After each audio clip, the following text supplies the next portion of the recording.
Round each decimal to the given place value.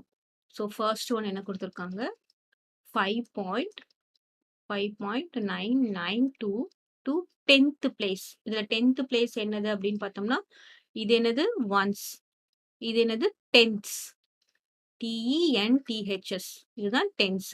அப்போ நம்ம 10th place போது நம்ம 9 அண்டர்லைன் பண்ணிட்டோம்.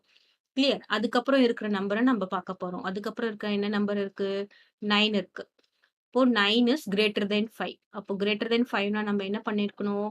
அண்டர்லைன் பண்ணிருக்க நம்பரோட 1 ஆட் பண்ணணும். இப்போ என்ன வரும்? 9 plus 1 is 10, 0, remainder 1. அப்போ இங்க என்ன வரும்? 5 plus 1 is 6. So the answer for this question is 6. Clear. 10th place கேட்டிருக்காங்க. அதனால நம்ம இதை தான் அண்டர்லைன் பண்ணிக்கணும். செகண்ட் ஒன் என்ன கொடுத்திருக்காங்க?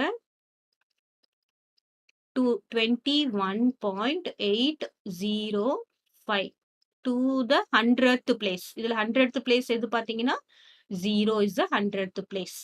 ஓகே, இது என்னது ones, இது tens, இது tenths, இது hundreds. அப்போ நம்ம 100th place மார்க் பண்ணிட்டோம். அதுக்கப்புறம் இருக்கிற நம்பரை என்ன பார்க்குறோம்? 5. இப்போ 5 is equal to 5 இல்ல, 5 வந்து நம்ம என்ன பண்ணணும்? greater than 5 or equal to 5 அப்படின்னா என்ன பண்ணணும்? அண்டர்லைன் பண்ணியிருக்க நம்பரோட 1 ஆட் பண்றோம். அப்ப ஆட் பண்ணா என்ன வரும்? 0 plus 1 is 1. இங்க 8, அப்புறம் 1, 2. So 21.81. அப்புறமா ஆட் பண்ணிட்ட அப்புறம் மத்த நம்பர்லாம் என்ன பண்ணிடணும்? விட்டுறணும். அதுக்கப்புறம் அதை கவுண்ட் பண்ணக்கூடாது. கிளியரா? இப்போ நெக்ஸ்ட் தேர்ட் ஒன் என்ன கொடுத்திருக்காங்க? 35.0014 to the 1000th place. 1000th place எது? இது 10th, இது 100th, இது 1000th. அப்போ நம்ம அண்டர்லைன் பண்ண வேண்டிய நம்பர் என்னது? 1. 1க்கு அப்புறம் இருக்கிற நம்பர் என்னது? 4. 4 என்னது?